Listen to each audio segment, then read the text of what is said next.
They call him the Zodiac, a phantom carved from the fog of San Francisco's darkest nights. 5 confirmed kills, maybe 37 if you believe his taunts. But numbers don't tell the story. It's the shadow he cast, the dread that still lingers, like a cipher no one can crack. I've spent years chasing him, obsessed, some say. Tonight, I'm taking you with me. Buckle up, because this ride doesn't end where you think. December 20th, 1968, Lake Herman Road. 2 kids, David Faraday and Betty Lou Jensen, caught in the cusp of adolescence, hopeful for a future.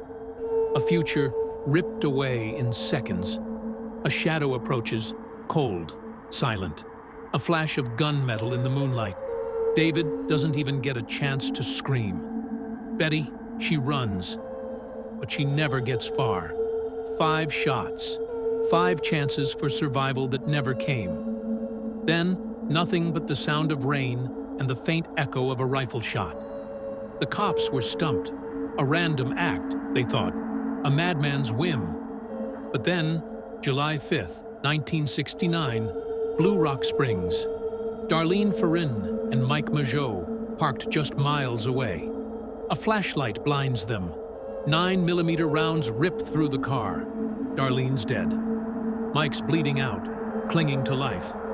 Then, the phone rings at Vallejo PD. He called himself the Zodiac. And that's when the letters started. August 1st, 1969. 3 newspapers, 3 ciphers, dripping with arrogance. Dear editor, I am the killer. He spilled details only the murderer could know, then dared them to print it, or he'd kill again. A circle with a cross, his mark, signed every page. The Bay Area froze. Who was this guy? September 27th, 1969, Lake Berryessa. Brian Hartnell and Cecilia Shepard, picnicking by the water. A man approaches, black hood, sunglasses clipped on, a white symbol stitched on his chest. He lies, says he's an escaped con, ties them up, then pulls a knife. 10 stabs for Cecilia, 6 for Brian. She dies slow. He lives to scream. The killer carves his mark on their car door, like a tally. Then he calls it in, voice cold as the grave. October 11th, 1969, San Francisco. Paul Stein, a cabbie, picks up a fare. 1 block past his drop-off, a bullet cracks his skull. Kids across the street see it, see him, wiping down the cab, tearing Stein's shirt. He walks away, cool as you please, past 2 cops who don't even blink. 2 days later, the Chronicle gets a bloody scrap of that shirt with a letter. I'll pick off the kiddies as they come bouncing out. He played with us. Ciphers. 408 symbols cracked by a schoolteacher, ranting about slaves in the afterlife. Then the 340 to 51 years unsolved until 2020. Mocking us still.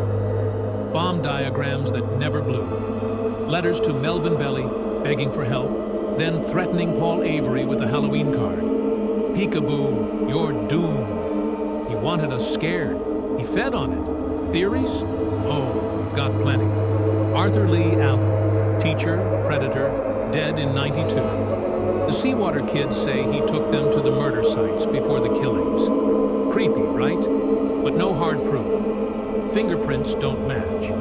DNA's a bust. Then there's Sherry Jo Bates, Riverside, 1966. Stabbed. A poem scratched under a desk.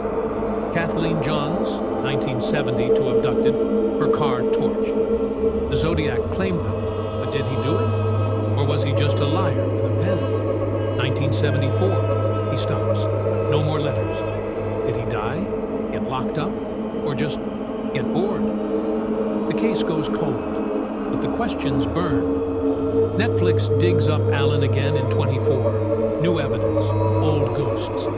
I've seen the sketches, the hood, the ciphers. I've walked those roads at night, felt him watching. 5 dead, 2 survived, maybe 37, maybe more. And we're still here, 56 years later, chasing a shadow. The Zodiac didn't just kill, he rewrote fear. He's in the fog, the headlines, the nightmares. I think he's laughing. Who are you?